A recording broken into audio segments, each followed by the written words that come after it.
Hello everyone, আমরা এখন চলে এসেছি গুপ্তেশ্বর মহাদেব কেভ। আর এই ব্লগে আমি তোমাদেরকে ঘুরে দেখাবো এই কেভের ছোট্ট ছোট্ট ডিটেলসগুলো যতটা পসিবল দেখানো যায়। তো চলো একদম প্রথম থেকে স্টার্ট করা যাক।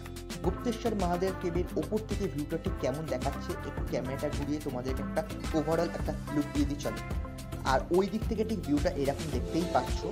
আর দেখো এই সিঁড়ি দিয়ে যখন আমরা আস্তে আস্তে নিচের দিকে এগিয়ে যাব, দেওয়ালের মধ্যে অসংখ্য ছোট ছোট দেবতার স্ট্যাচু দেখতে পাবো। আর ওই নিচে দেখা যাচ্ছে ওটা কেভের এন্ট্রি পয়েন্ট।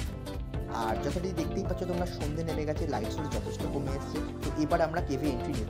তো অলরেডি আমি কেভে এন্ট্রি নিয়ে নিয়েছি। আর ওই পেছনে দেখা যাচ্ছে অন্ধকার, ওই দিকটা দিয়ে আমরা আস্তে আস্তে এগিয়ে যাবো। চলো ওই দিকে যাওয়া যাক। তো ভেতর থেকে ঠিক ভিউটা এরকম। আর দূরে যে ওই ওয়াটারফলসটা দেখতে পেলে ওটা হচ্ছে ডেভিস ওয়াটারফলস। আর এই ওপরে যে রেলিং দেখতে পাচ্ছ ওই দিক থেকে আমি আস্তে আস্তে নিচের দিকে নেমে এসেছি। এই জায়গাটা পুরো স্যাঁতস্যাঁতে একটা জলা জায়গা। আর এখন আমার মুখে ওই ডেভিস ওয়াটারফলসের একটা জলের ওয়েভ আসছে। তো অসাধারণ একটা এক্সপিরিয়েন্স হচ্ছে। Thank you everyone.